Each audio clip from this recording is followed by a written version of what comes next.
It's the Anfield Wrap. After Liverpool beat Watford by 3-0, I have with me Mike Nevin, John Gibbons and Ian Salmon to get through this fantastic show after that fantastic performance by the mighty boys in red. Let's do the feel of it first and foremost, John. Half time, I was worried. I'm not going to lie to you, I was beginning to wonder if it was going to be one of them. I had images in my mind of a 70-second Capoue 25-yarder making it 1-0 before the Reds gamely make it 1-1 at best, if not hitting woodwork, and disappointing defeat on the horizon. And yet, when the final whistle goes, it felt like a consummate away performance. That's the journey of being a football supporter, I suppose. Yeah, I don't think I ever thought we were going to get beat, but you did worry a little bit that, is it going to be one of those games in front of goal? It took us a long time, didn't it, to have a shot on target. I think it was the Firmino one about 10 minutes before half time, and even that, well, you wouldn't say it's a chance as such, and then Mane fashions one as well sort of soon after. But you're just a bit worried that they were struggling to create. But that's a lot of what these away games was like. I felt like I spent a lot of Saturday telling people around me that Watford were good at football. Yeah. And the seventh in the league, these lads, beat Spurs. Yeah, exactly. And so they're a good team, and they're strong. They're well organised, but they've got good technical players as well, and they needed beating, and that's what we did on Saturday. We, it was the old-fashioned win the battle first, get on top, and then I thought the goal was coming when it did. I thought we were right on top by then, and then to not just get one, but to take the game away from them in the manner we did, I think deserves a lot of respect. And that's how away performances often are, and we're clouded with what the other lot are doing by going 3-0 up in no time at all. That doesn't really tend to be how games go. We need to remember that if these tough places to go, these are often how the games play out, and we did it perfectly. They needed beating, John says there, Mike, and I think that's it's a simple sentiment, but it's also, I think, a really insightful one. Watford are a very good side. They're a very good side on their own patch. They've defended well all season. They've defended well not just in games they've won, but they've defended well in games they've lost. They can see 2 quick goals against Man United, but apart from that, United can't get in. They needed beating, and Liverpool found their way to do it. Yeah, I mean, they were incredibly well drilled first half. I think more than Liverpool struggling, I think it was the way that they were very adeptly blocking passing lanes. There was no space. You saw Firmino and Mane dropping very, very deep all the way through the first half. Liverpool just trying to fashion an opportunity, and sort of agree with John a little bit. Just before half time, the last 10 minutes, we just began to create a little bit more space. Begun to look a little bit more threatening, but it wasn't really until the second half and probably around the hour mark that the game began to get a little bit more stretched. I think tiredness begins to come into things earlier than you think. I think we associate the last 10 as the time that players get tired, but there's an abrasive effect on players' minds and legs that can happen well before that. I think that's interesting, Mike, in that you specify sort of 35 to 45 and then from the hour. And that's sort of where, that tiredness thing, for me, that demonstrates that this is a wearing down, that Liverpool wear them down, begin to create opportunities from 35.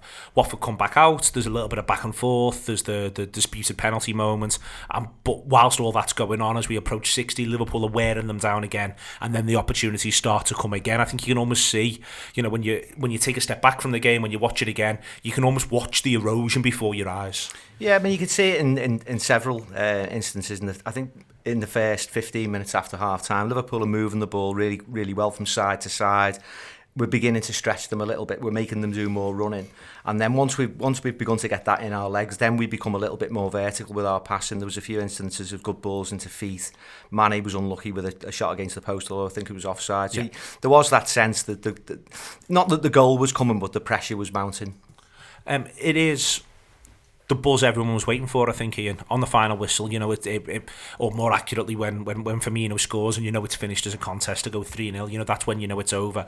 But then watching the players at the final whistle, both sides absolutely shattered. When John says, I'll say it again, they needed beating, you could see what it had taken out of both sides the whole 90 minutes of the game. Oh, completely. I did the City Talk show on Friday afternoon, obviously, which people subscribe and won't hear because it's only on the radio. But when we were talking about how good Watford are, I was saying, I genuinely have no understanding of this. After 20 minutes, I had an understanding of this. Watford are a bloody good football team. You were very flippant about them, I thought. I was extremely flippant, wasn't I? Me and John have watched them, and we were trying to say to you, they're quite good, you know, mate. But in fairness, I was only predicting a 2-0, so it was better than I thought it was going to be. No, they're very, very well drilled.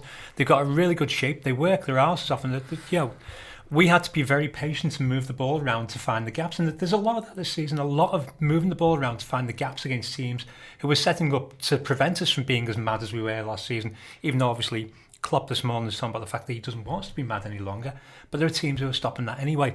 But apart from the rightfully disallowed Deulofeu goal, they didn't really threaten us particularly. There wasn't a great deal there where you thought, we're living on a knife edge here. Like John, I didn't think we were going to lose, but I thought, this could be a 0-0 here. Yeah. There's the one 0-0 at the moment. The key moment in the game for me really is the save from Pereira that Alisson makes. And I know people have said it wasn't that difficult to save, but I think there's a lot in it because his positioning is superb. And actually getting to the ball at the height, there's no guarantee that that's going to go low, that it's going to go sort of up towards the crossbar. It's an educated guess, but I think the position that he gets himself into gives him the best chance to make the save. And I don't think you can underestimate the sort of the acrobatic nature of it as well. The way that he actually claws it away from goal as well. Yeah, really strong hand in it. And on another occasion, that comes back at a different angle, and it can be a tap in. So and just his ability to pull that one save out in a game where predominantly he's not really involved. I think concentration wise, maybe we should talk about Clements being sort of the arch goalkeeper for concentration, be able to do what's required of him on the one occasion in the game. I think that's a hugely underrated quality. It was at our end of the ground, and the save live took me breath away. I thought it was terrific. Watching the highlights back, you can see why people are saying, well, it's not, it's not like it's something spectacular. But when I think you almost, in a sense, your live judgment may be better on something like this, John. Certainly when it's right in front of you, and I think a massive part of it is. Part of the reason why it looks different when you watch the game back or you see the highlight, I think, is partially because it's because of the size of him. It's trying to a comparison with somewhere else on the pitch that occurred to me was it's like the Shaqiri finish from the Robertson ball the other week where everyone went, the ball makes it, and you're like, yeah, just because he makes the finish look easy doesn't mean he hasn't got a lot to do, and just because he makes it look like it's straightforward doesn't mean it is actually really straightforward, the save. I think you're right, and I think often when all of us are watching on telly or you're watching the replays or something, you focus on the acrobatic nature of a save really rather than the reaction. And in the ground, I think you can really appreciate he's got no reaction time at all. Like 1 minute he's hit it, less than a second later he seems to have saved it. It's booming, and then he's there straight away. And I was off my seat applauding him in terms of, we all stand at a ways anyway, but you know what I mean? I thought it was a fantastic save in the ground because he gets no reaction time at all, and when you watch it back you might say, well, it's not right in the corner or whatever, but he leathers it. He absolutely leathers it, and I think, as Mike says, to get that big strong hand on it as well, which means it's not just saved, but it's completely out of danger. Just shows how good he is really, and he does fill the goal. He is a huge presence there, really, and I think maybe that's why the people feel that they have to do different things. I don't know when they see him. He's such a presence, but I thought it was a great save and at a really crucial time for us as well. I think the only reason that people can look at it and go, it's not that great a save, is because if you're watching it afterwards, it was saved. There's no pressure there, but watching that live on TV, you're looking at it going, that's a hell of a save. It's a fantastic save. And the previous two goalies would have let down. No two ways. And, I've never been overly critical of the previous two. I've been complimentary when deserved, obviously. And, they have had very good performances at times. But both of our previous two goalies let that shot in. They certainly won't make it look as easy as that. And that's the thing he's been doing all season. He's making difficult shots look like absolute routines for him. And we're talking about him being a big presence. Isn't he the same height as Mignolet? Yeah, I mean, I'm always suspicious of published heights for all footballers, not just goalkeepers. Well, like the wrestling. Whereas, not just like my thing on published heights for the wrestling and weights to the wrestling is I'm sure that they're all mostly exaggerated. Yeah. Whereas with the footy, I think like some footy players, I'm quite convinced they just got the height taken when they were 17 and going forward. Everyone went, he's 5'9".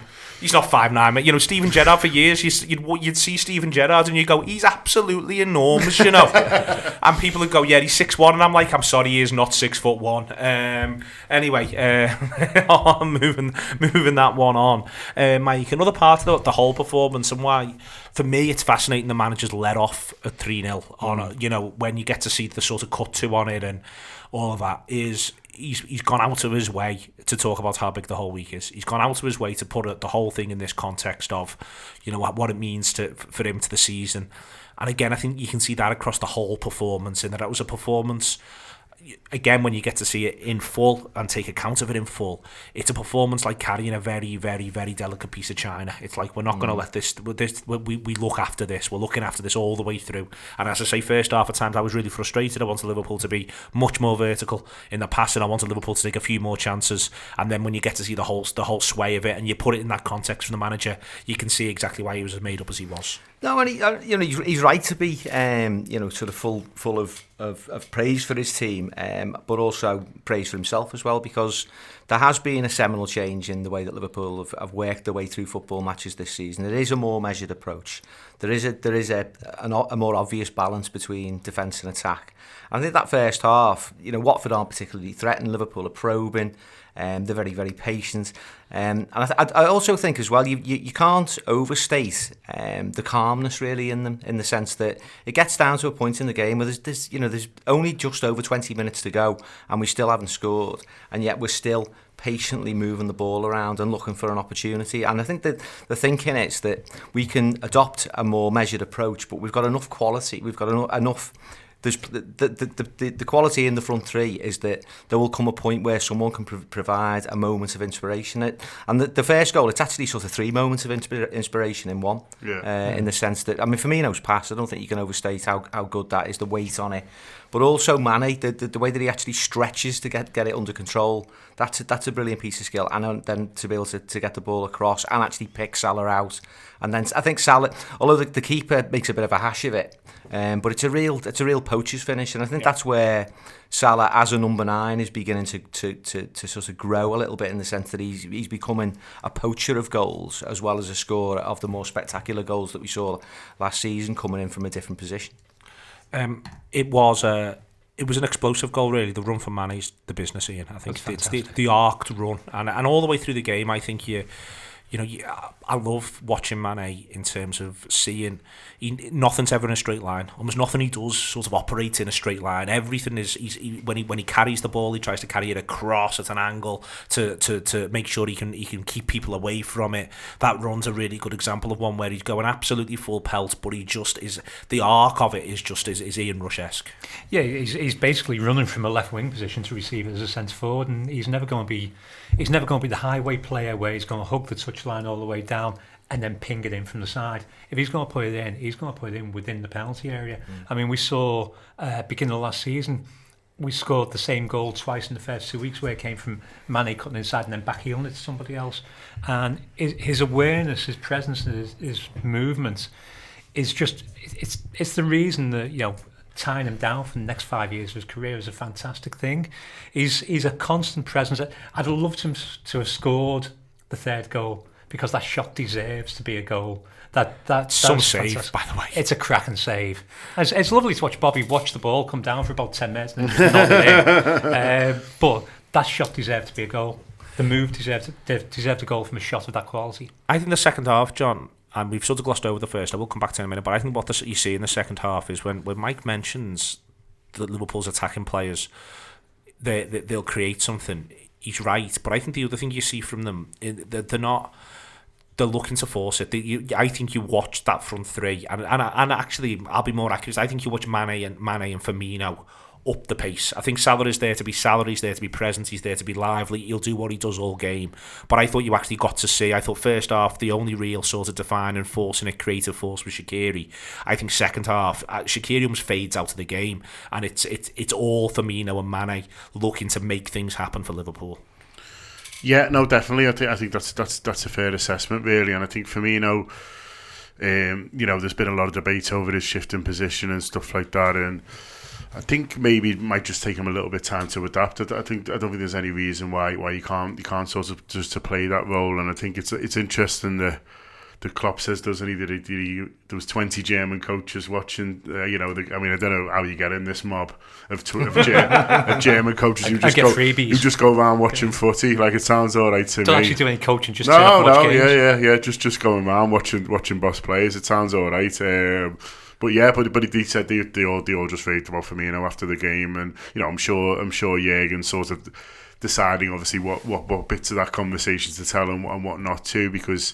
But if they were raving about Firmino, they're right too. In that, I think he was excellent. I think his vision's obviously great. His understanding of the game, his general fight and his his streetwise kind of ability really. But I think there's a reason his teammates love him, and there's a reason managers love him, and I think he showed in plenty of points in the game sort of what a good footballer he is, and I'm made up he gets his goal and he's removed the salt or whatever it is that's kind of gone out of him really, because look, he's going to be massive for us in this next part of the season, Bobby. But I thought, I think I don't overly worry about his position, but I just think he looks to me like he needs maybe a run somewhere, and then to kind of for him and for his teammates as well, and so they know what they're going to be expecting of him really. But I think generally speaking, he could be a great fullback if he wants to be.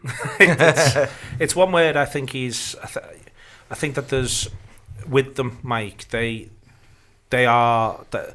They're smart. I think this is my main sort of. I think this is the thing that gets overlooked, and I think it gets overlooked for a variety of different reasons. But I the number of times I come away from games so unbelievably impressed with the intelligence of the front three, and with Firmino and Mane in particular, as I say, because I think Salah's intelligence, it's more roving, it's more final third / penalty box, whereas Firmino and Mane are very much, they're not just final third, they mostly want to be there, that's where you want to see them, but I think they're the ones who are best able to set Liverpool's tempo at times. I think we want it to come from elsewhere, and that's completely understandable. But I think it's them who say, no, this is the way this game is now. We're the ones who change the game for Liverpool. Get us the ball faster by all means, but that's your job. Not done, but you haven't got a lot of other things to do. Yeah, I think what I liked about the pair of them in the second half was that they took more responsibility to get Liverpool on the ball. I think first half there was a sense that everything was being left to Shaqiri. Shaqiri was popping up in all kinds of spaces in the way that we've seen him do very well in recent games, and there's been the clamour to get him into the team. But I think to a degree it takes away a little bit from the effectiveness of Salah and Mane, in the sense that he's on the ball a little bit, maybe too much.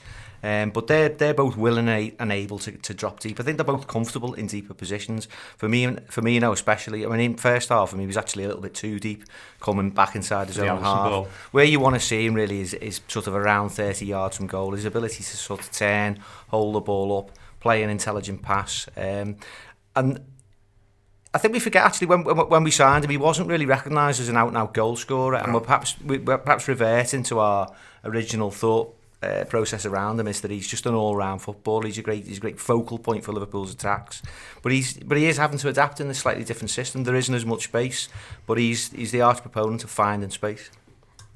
I think it's notable that we've been talking all season when our front three click. When these lads actually click, I think Saturday was the clicking. In a very big way. I think it's very important that first goal goes blind and pass from Firmino. The vision and the execution of the pass is fantastic. Great run from Sadio, and then in the back of the net from Ahmed. It's Salah sticks in the back of the net, and you've got the three of them combining for a goal, which may be the first time we've seen that in certainly a few weeks. I think it's vital because they understand each other, and it looks like the understanding of where they all are in the new system that we're playing is beginning to really develop. There's something in Salah opening the scoring, John. I think that there's always, it was always going to be a strange season for Salah this in a couple of ways, but there's something in, this is another game, and it's by far from the first one this season where Liverpool's first goal scorer is Mohamed Salah. Yeah, it's big goals he's scoring at the moment, isn't he? He's not just weighing in. He's weighing in with crucial goals for his team, and I think that'll make him feel good. He seems a bit more relaxed to me. I don't know whether the smile's back on his face a little bit. I think so. Looked like he was carrying the weight of the world on his shoulders earlier in the season. Yeah, I agree, and I think in a funny sort of way that criticism, although it seemed a bit strange at the time of him not sort of smiling when he scored, I think he's sort of taken that on board a bit, and maybe, you know, his agent or someone's had a word and gone, you know, it's meant to be a laugh, you know, mate, you know what I mean? And I think since then, even though I thought the criticism was a bit harsh at the time, I think that it has been maybe a bit of a turning point for him when he's gone, you know, he realised maybe that, you know, he doesn't need to feel quite so much stresses of the world. Maybe he's realised that, you know, that he's better, he plays better when he's relaxed, plays better when he's enjoying it, and you can't just tell someone to relax and then they relax. That's not how life works, is it? Yeah. Do you know what I mean? But I think maybe it kind of, you know, there does need to be a realisation from within that it is fun, that it is an enjoyable game, that he is, you know, playing for a great team and a wonderful footballer. And I think, you know, since then, you know, I wouldn't say there's been a massive upturn in his form, because I think, you know, his form was pretty good anyway, but he does kind of generally seem like, you know, sometimes he felt like he was going on the pitch thinking, oh, what if I don't score today? And you know, what if and then now you feel like he's going on expecting to score, you know, expecting his teammates to create some chances, and when he does, you know, he's having a laugh and he's doing fun celebrations, whatever that means, you know, is up to interpretation. But you know, it's good that it's just good to see him smiling. It's good to see him enjoying playing with his teammates and playing for Liverpool. 5 of his 7 Premier League goals, Ian, have been the openers in games. He scores the first against West Ham, he scores the first against Brighton, he scores the only goal against Huddersfield, the only goal against Brighton as well for that matter, the first against Cardiff, and now the first against Watford. So that's 5 out of 7 have been the opening goal for Liverpool in football matches. You were trying to do it there, weren't you? And Fulham as well, I think. No, we get to... sorry, I'm Fulham. I've not written that down. Yeah, Fulham as well, sorry, yeah. I wasn't trying to do that, but I was sitting there thinking there was definitely one that was a 1-0 that was his.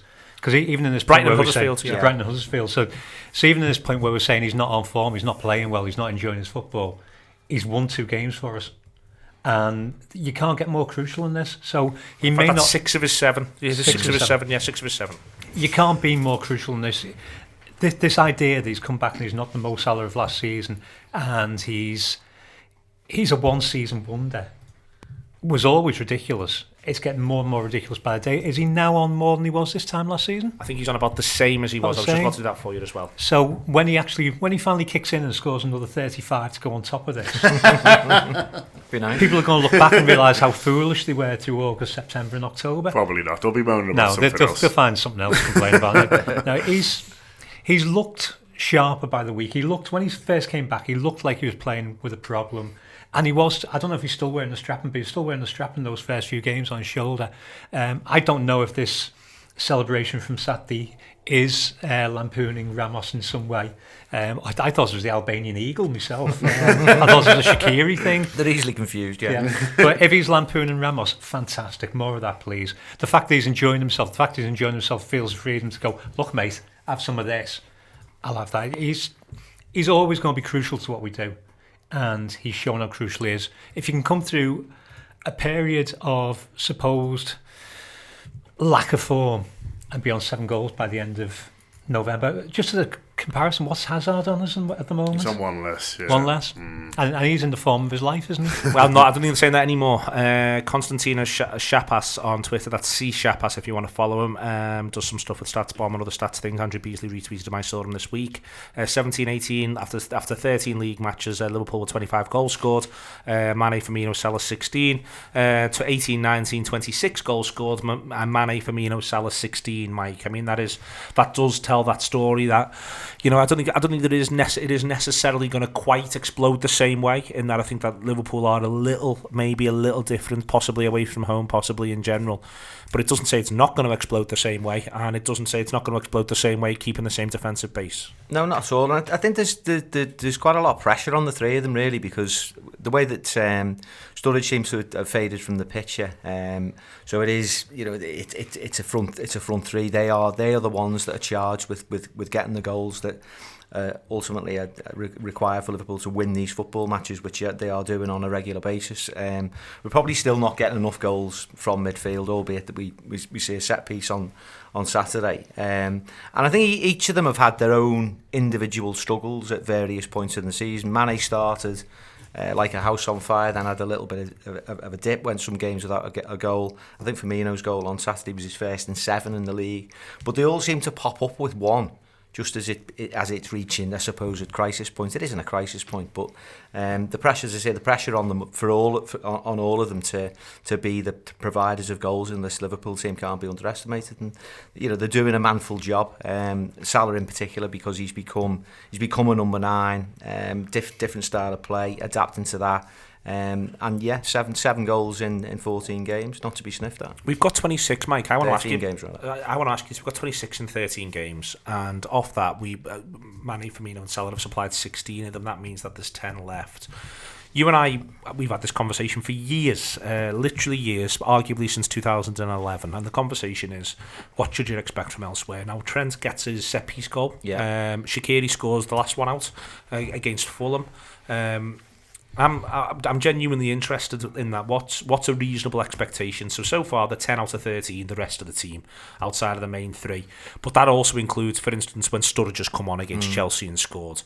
What's a reasonable expectation, for the non-front 3 across the course of the season? Is it 38 out of 38? Do you think it should be 50 out of 38?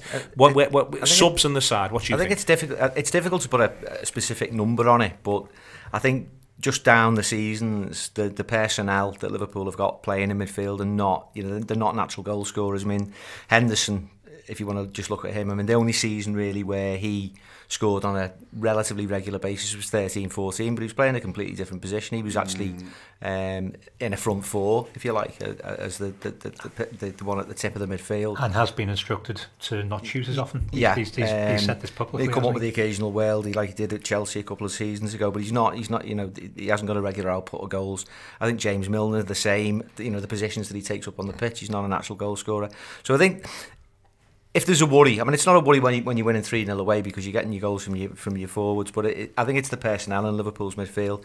The most obvious solution to that will be to get Keita into some kind of form and rhythm and playing games. I mean, he hasn't played for so long. He's the one that you would have thought would have augmented the attack for goals. But we've become relatively adept at scoring from set pieces as well, and I think that offsets it to a degree.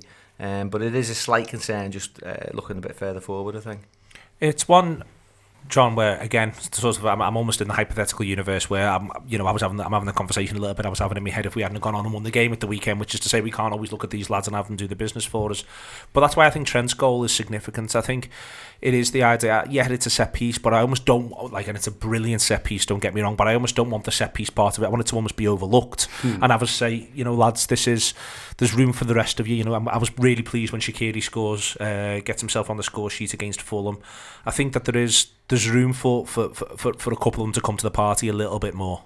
Yeah, and I think it's noticeable that the Trent, after the game, when he does his Instagram post that they all do about his goal, actually said, it's been a while. And I think that's him acknowledging that, that maybe he thinks like he should be scoring more as well. I think it's almost easier in this team for the full-backs to get goals, I would say, than the defensive midfielders, especially if we're playing Shaqiri. Because if we're playing Shaqiri, then in this example, Henderson and Gini are really quite deep, aren't they? And so, I would argue that the full-backs are maybe, you're looking at them sort of underperforming goal-wise. Then they're certainly going to be in more advanced positions than your relatively static midfield 3, aren't they? Yeah, and I think the wider, but I think there's recently Andy Robertson has a decent chance in the last couple of games that it's a good save, but I think both Robbo and Trent will probably feel like that there's potential for them to add from set pieces. Trent's just got his goal for England, which was a quintessential full-back's goal. Exactly, and so from non-set pieces, so I think think Virgil, he scores an amazing goal for Holland, but it's a reminder that maybe that we should be asking a little bit more from him as well. I mean, they're throwing him up front last minute, which you don't want to see too much because it means you're sort of a bit desperate. But he's got Everton next weekend, which is maybe is the one who he scores against. So maybe he's waiting for the Blues. But I think there are opportunities there, I guess, is what I'm trying to say, and I don't think it's necessarily as easy as or as simple as just sort of looking at the midfield, because sometimes they're being asked to do kind of certain things. What I would say is that in these counter-attacking goals like the third one, I would like to see us commit a few more men forward in those situations, and in situations like that, positions almost don't matter, do you? You see like Andy Robertson, he's the one absolutely hurtling down, for it, isn't he? And he is great for it, and Gini's great for it just before that as well. But something like that for Henderson, who's a great runner, who can really tear it. He's like an old-fashioned cross-country runner in school, isn't he, Henderson? I think in those situations, he could probably just go. And, if he finds himself further forward than a Firmino or whatever, then sound, you know what I mean? As long as there's enough men, I think in those sort of situations, maybe the midfield could be looking. But generally speaking, I think also Wijnaldum's had a couple of goals in previous seasons when he's been the third man running, basically, and he's come in and also done it for Holland this season. A goal against Arsenal. And what a goal it was. One of the best goals at Anfield in recent years. Goal against Man City, arriving late with a header. He doesn't seem to be committing that far forward, but again, I think that's probably down to a slightly more conservative style of play.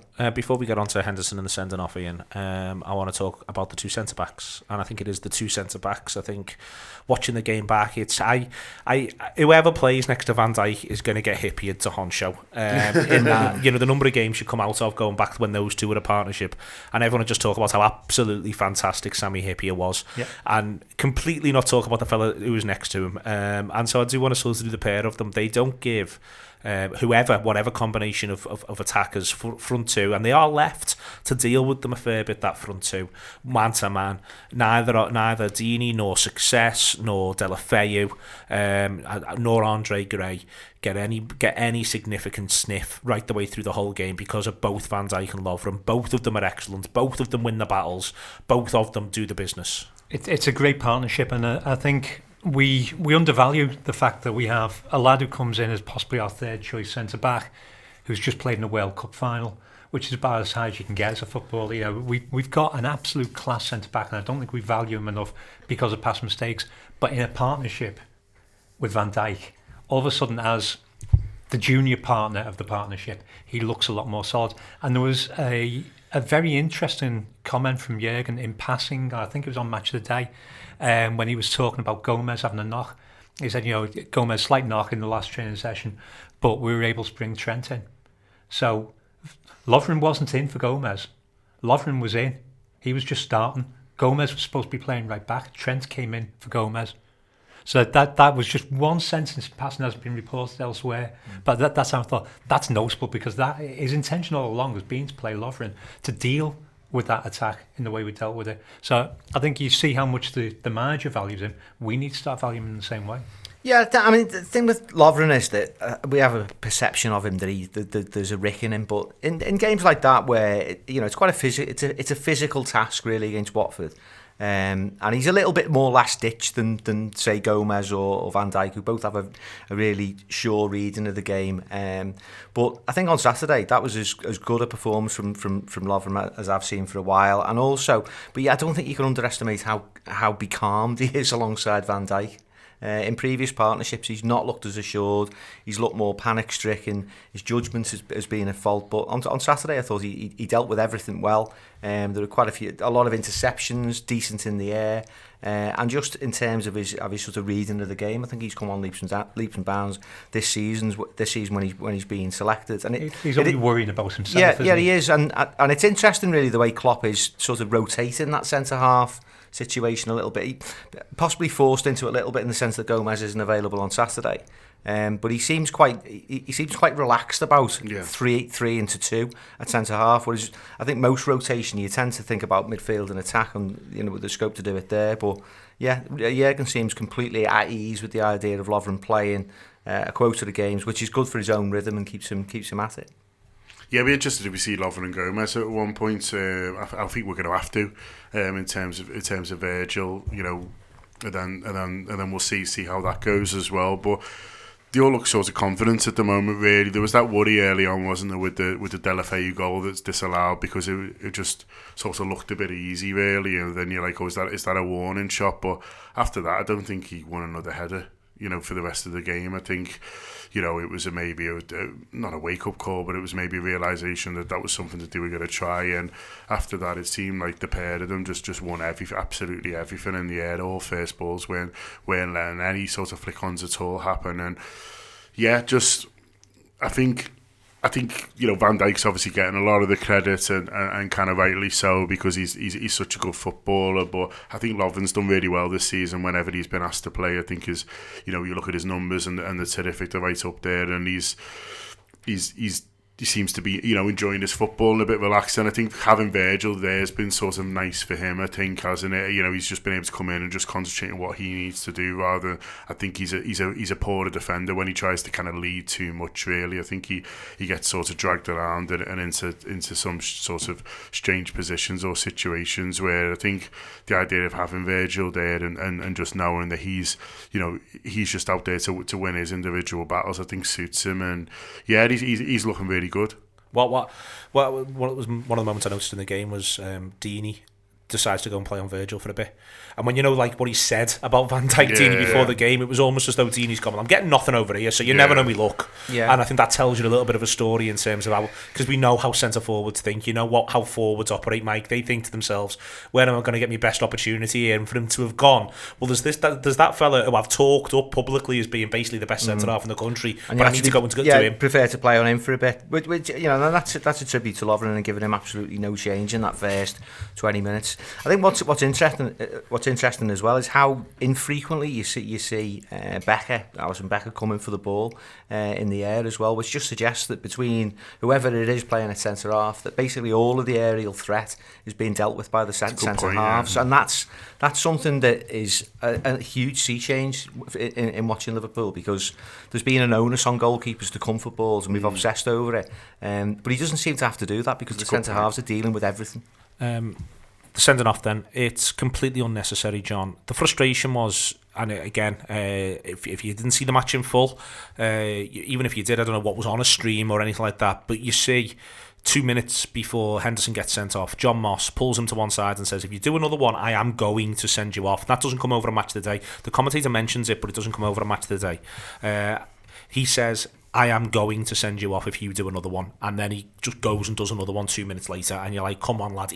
To be fair to Moss, who I'm no fan of, he couldn't have made it any clearer. No, he's got no choice, and it is a frustrating one, really. I mean, we were just chatting, you know, before recording about how rare it is to see a Liverpool player sent off, and so, you know, it's not a widespread problem that we need to be sort of worrying about, really, in discipline. And, you know, Henderson, I can't remember the last time he kind of got sent off, but Man City 13-14. Was that the last time? Yeah, significant one, that was a sort of a big one, I think. Moses' fault. Yeah, I mean, I would say that maybe, you know, it was sort of decent practice for them, sort of looking back. I mean, I was worried when it happens, you know, it's 2-0. You think if they get another goal straight away, then it's going to be nervy. But I thought the way Liverpool dealt with it, you know, it was fantastic. We obviously go on and score another goal, but so how we defended, the calmness, the shape was all sorts of excellent from there. And Henderson will probably learn from it as well. I'm sure he's very frustrated with himself for doing it. But yeah, it was daft, and it could have been sort of more costly, really. And so we sort of got away with it. In that, I don't even think it was necessarily a position where he needed to get involved. He's got two behind him. It was completely unnecessary. It was wide. It was wide. It was deep. It was, and you just, I mean, the fella's literally there to come on for him. You know, he stood there, he stripped, and you know, it is a frustrating one, really. He almost needed. It's funny as well, because if it had been someone else, Henderson probably would have had a word with him. You know, if it had been, say, when he gets the talking to from Moss, you mean? Yeah. And then, so I think if that's, say, Trent Alexander-Arnold, then Henderson's probably over to him and just say, like, keep your head. But because he's the captain, no one sort of does it for him, and maybe that's where, you know, it's one of the problems of being a captain. I don't know. You're like, who's maybe Milner would have, if Milner would have been on, but he's not at that point, is he? No.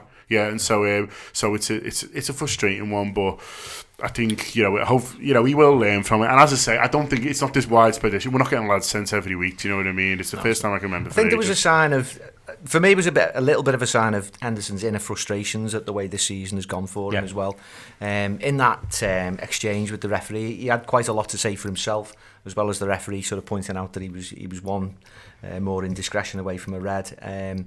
But then to have that talking to and then to do something like that, I don't know whether the idea of Fabinho coming on to replace him played on his mind a little bit, saying that there was a need for him to be taken off, that he couldn't be trusted to commit another foul, and that's almost he's almost gone into self-destruct mode there. But I do think that the way, you know, he's had injuries, he's not been played regularly. I think everyone would agree that he's not been at his best. There's this constant dialogue amongst Liverpool fans as to his merits. I think we all know he's a fine player, and he's probably in Klopp's first choice 11 when fully fit, when he's ticking. But at the moment, we're not quite seeing the real Henderson. I think he knows that himself. One of the things about it, Mike, is that for me, it showed. Like I was at times during the first half willing him to go just to shift it forward faster, but he's following the manager's instructions. He's not being impetuous, and at times I would like him to be a little bit more impetuous in general. But I think that you get to see that you very much get the impression he's doing what the manager wants him to do with that sort of thing, and that's where for me that's where it does sort of seem out of character. And that's one of the reasons why it absolutely did me head in that, you know, by all, you know, this weird sort of the very fact that he acts in such a rash manner when so much of the rest of his game appears at times for me almost to be too controlled, too controlling perhaps. For them to do that, it's out of character in the worst possible way, if you know what I mean. It's out of character in that sort of, well, yeah, I'd almost rather you'd have tried to force it 3 times in the first half, mate, than go through this. Do you see what I mean? Yeah, and I don't know whether just the responsibility of captaincy is weighing on his mind a little bit. When you're captaining a side and you're not at your best, sometimes you will make rash decisions. And I think you're right in saying that in terms of his overall play, at the moment he's playing really, really within himself. He is taking the easy option. The passing is predominantly sideways, which is the thing that people criticise him for. When he's at his best, Henderson is snapping balls forward, intelligent vertical balls that break the lines. And we're just not quite seeing that from him. I think there's someone who's wrestling with confidence, wrestling with belief. It's still not that long since he had a really, really debilitating injury, and I think just sort of game to game, week to week, he's still wrestling with some inner demons. There's something about it, Ian, where it could have cost us. The thing that most pleases me in the way in which you've seen us do it for a number of different players across the course of this season and the second half of last season is he gets dug out. He gets dug out by the fact that those lads go on and they play well in his absence, as John says before. They get to learn from it, but he gets dug out. And that there's another world where we've spent the entire, those people who are choosing to spend the entire weekend talking about it, well, that's their concern. But there's another world where people are spending the entire weekend talking about this, where it goes back to 2-2, and it looks like a hugely irresponsible act, and you go from there. But his teammates dig him out, and in fact they go on and score the third. Yeah, I think the Twitter reaction to it has been absolutely ludicrous. It's just unfollow people, Ian. Just unfollow them. It doesn't matter. You don't have to listen to them. I think that's unfollowing like 4,000 people. That's fine, mate. I would. I have. It has been utterly embarrassing. The lads has made a mistake. Now I didn't, because I was watching RGR stream on a very big screen in a packed pub. I didn't realise he'd been booked for the first one, so I was looking at going, that's never a red. Now to be told he'd already had a yellow. It's a careless yellow to take. The first one's a great yellow, by the way. The first one's like, honestly, it's a yellow you could have framed. Yeah. The first one's absolutely spot on. It's gorgeous, the yellow. Yeah, it takes it, but don't do the second one if you know you're on the first. I think, as Mike said, it's the frustration of knowing you're not at your best. It's not quite happening for you. We've got this lad that we bought for 40 million quid who plays in your position, who's 7 years younger than you. He's being threatened for the first time in his career at Liverpool with somebody who's possibly a realistic replacement for him. And it's probably, you probably want to prove things too much, but I think we've seen this once or twice before where frustration can let his head go a little bit. I can't think of the specific moments, but I think we've seen it once or twice before where he's put himself on a bit of a knife edge by just getting a bit too involved. For me, the daft thing about it is the derby. I would want Henderson on the pitch for the derby because he knows the game. He understands the game. That was certainly in Klopp's thinking when he's lining up to the substitution. Yeah, and probably the only reason. It can happen, and it does happen. I completely agree. Completely agree on the derby. But yeah, we go down to 10, and you don't notice we've gone down to 10 because it doesn't disrupt the play at all. We rearranged very well. I don't even know what shape we rearranged to, but we rearranged very, very well, and we kept control of the game. I don't even how long was it? 15 minutes, 10 minutes? I don't think it was as long. There was about 82 minutes to the 82 in the goals. It's a good 10 minutes. 10, 12 minutes basically, isn't it? Manager jubilant afterwards, John, and he goes out of his way to mention he only had one session to prepare them. It's again a reference to his own respect for their professionalism, for their intelligence. I think that's you do sort of get that sense of him from sometimes when he speaks about his players that he and again that's one of the reasons why I think the Henderson thing will have stuck in his craw at the time. It was hugely comic, by the way. It was right in front of the manager. But he almost kind of trips over Fabinho waiting to come on, doesn't he? Yeah. But there is something I think where the manager is overjoyed with what these lads can do, going to somewhere like Watford, who are a very good side, to have won that game the way in which they have. I think he's delighted when they've only had one session to work on stuff. Yeah, I think, look, this is a football club that thrives on momentum, and it's a manager who understands that. It's a manager who understands, feelings, doesn't he? He's an emotional manager, and he'll know that we're going into a crucial stage of the season. It's a huge part of what Liverpool are going to achieve or otherwise this season is this next one of 10-11 games up to that Man City one on January the 3rd, and Klopp gets that, and he knows that this is a brilliant start. It's just a start, but it's a brilliant one to go there, as you say, a tough place, good 3-0 win, having to battle, having to show all your qualities, having to show all your tenacity, all the things that other teams are looking for, and then saying, Watford away 3 o'clock after an international break, let's see how they get on there. Well, boom, they've done them 3-0, and what, bring on the next fellas, Paris sound, bring it on, and so he knows that he's aware of that, so he's just feeding that. So I'm sure he could have come after the game and said, we could have done this better and that better, because he'll think that, because he's a football manager and no performance is ever perfect. So so this morning they'll be highlighting little things they could have done better, little moments where we could have used the ball better or things like that. But after the game, he's not going to bother with all that. He's just going to say we were great, because we were. But also, he knows that it's all about positivity at this point. It's all about believing that we can do good things this season. It's all about going to Paris and knowing we can get a result, because I know we're going to come on to that, but it's a funny game, isn't it, in that a draw is normally a great result, and for this game it's sort of not it's really. Neither in or there, is it really? Yeah. And so he's in this situation where, and then it's the derby at the weekend, and he'll always just want to beat Everton, because he knows that it's how much it means. But also at the moment, you need to be beating more or less everyone, it seems, if you even want to come second. And so you're in this sort of mad situation. So he gets it. So I think it was a quote that you use, isn't it? Where I think it was a Mourinho quote where you say the start of the next game is the press conference to the last one, and I think it was very much an eye on that. It was very much these lads are serious. These lads know what to do and bring on this next group. John's doing Under the Lights later on today. Looking forward to listening to that. It's your perfect Paris Saint-Germain preview, available on Tour Player for £5 a month. Also, be doing the review with Sean Rogers, where we'll be going in depth about Watford in the first place and what Liverpool were thinking. Ben Johnson on that as well with me. £5 a month to subscribe to the Anfield Wrap. There's no better time to do it, because the games come thick and fast. They get better and better, and this is the next big one, Mike, and it is a funny game. It is. We've managed to, between us, Napoli and Paris Saint-Germain, fair play to us, we've managed to bring the Champions League knockout stages early. Yeah, it's phenomenal work. Go to Paris and win. Yeah, we sort of get 2 cracks at it, really, don't we?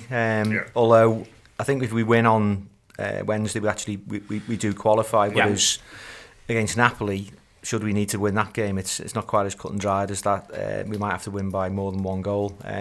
So it sort of feels like a little bit of a free hit, and I think that to an extent will determine his thinking in terms of the way that we actually approach the game. As far as the lineup is concerned, I think it almost picks itself, in the sense that Henderson probably will play, given that he won't be available for the derby. And I expect in a game of this magnitude, he probably goes. He could go 4-3-3 again, and maybe Shaqiri misses out, and maybe Wijnaldum, Milner, Henderson in really solid midfield 3. Will they be tempted to consider Keita for Wijnaldum, maybe off the basis that he might well need Wijnaldum against Everton? I just think it's a big game to throw Keita in. So is the derby. True enough. But I think it's a much more severe test going to Paris than it is playing Everton at home. I don't think he needs to be Keita against Everton either. He doesn't want to. No, I think Keita really has to be introduced from the bench at some point, and he's got to sort of bed his way back into things. He hasn't played for some time. He'll be suffering from confidence issues as well. I think it's a big one to bring him in. I think he'll just go with a fairly trusted 11, albeit the shape. There's something to think about there. I'm the same. I think our success in the first Paris game was the fact that we played with a straight line of Wijnaldum, Henderson and Milner in the middle, and we built on that, and we were so solid in the middle, and it would make sense to play with the same tactics against them again, because at 40 minutes in, they were confused. They didn't know what the hell was happening to them again. So, even though they came back with the 2 goals, that base built for us. So I think the 4-3-3 against them again makes perfect sense. I think it'll be the very obvious choice. I do actually think he will do Keita for Wijnaldum. I think he'll want Wijnaldum. I think at some sort of point he's got to start managing Wijnaldum's time, and he might think, right, I'd rather have Wijnaldum Watford, Wijnaldum Everton, absolutely ready to get stuck in, and then Milner started Paris, and then he's going to start Everton, and then whoever comes in then for Everton, he's then picking from Fabinho and Keita for Everton. But it might just be that I'm just thinking about Everton loads, and the Liverpool manager might not be. He'll be thinking obviously about away games to decide. That's won every domestic fixture so far this season, which is more than fair enough. It's going to be a brilliant Wednesday night. It really is. You're going, aren't you? Yeah, going over. A few of us going. Craig and Andy going as well from the office. So yeah, we're looking forward to just going to a European away on a train. Feels quite novelty, So looking forward to it. Got a full day on Wednesday in Paris, and can't wait. And because Mike said, because it does feel like a bit of a free hit. It feels like that we can all just enjoy it really, and I'd included the players in that as well. And I think we can go down and win because we've beaten them already this season, so we've proven we can do it. And I don't think these lads are fit. I mean, they're under as much pressure as Liverpool are going into the game, and the same pressure is on all 3 sides to go so through. Because the money in it for them. Possibly, and they are the home side in this particular tie. But I think as for Liverpool, though, it would be galling to go out of the Champions League at this stage, and especially after going to the final. So the final last year puts a different context on it. There's expectations that we do well in Europe, and you can't. I don't think you can separate the league and the European Cup in terms of mentality. I think it would be a big blow if we went out, albeit that. If we were going straight out and we were going out of Europe, and you could say, right, that gives us more time to plan for league games, that'd be fine. But that's not going to happen because there's still the spectre of the Europa League, which would be incredibly disruptive. Not at this stage, you can't say that at all. I think Liverpool do need to move forward in both competitions urgently. Going back to the league, Liverpool now have a 5-point gap between themselves and Chelsea, 6-point gap between themselves and Everton. 6-point gap between themselves and Arsenal, 11-point gap between themselves and Everton, 12-point gap between themselves and Manchester United.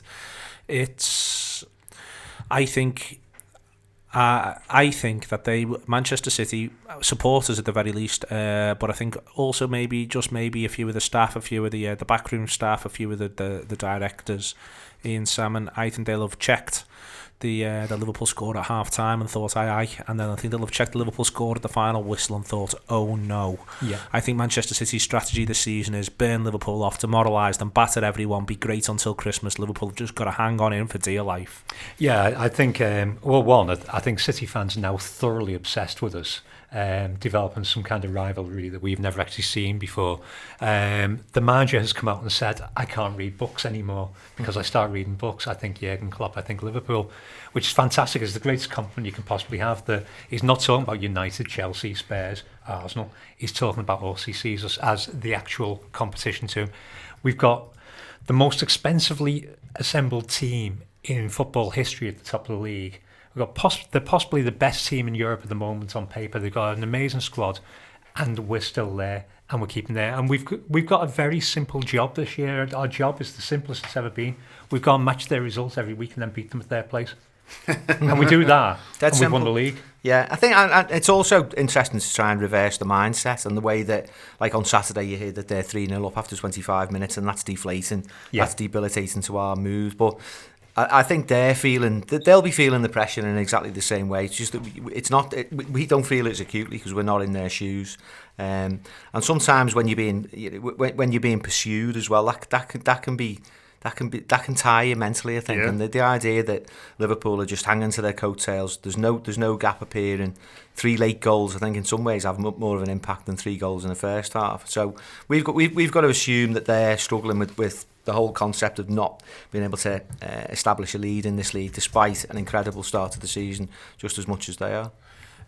I think we're we're fucking up their plan to win the league, John. Which I'm if we can take nothing else from this stage into the season, I think they would be, I think they would be overjoyed if it was if we were just where Spurs were, let alone on 28 points where Chelsea, the next characters back are.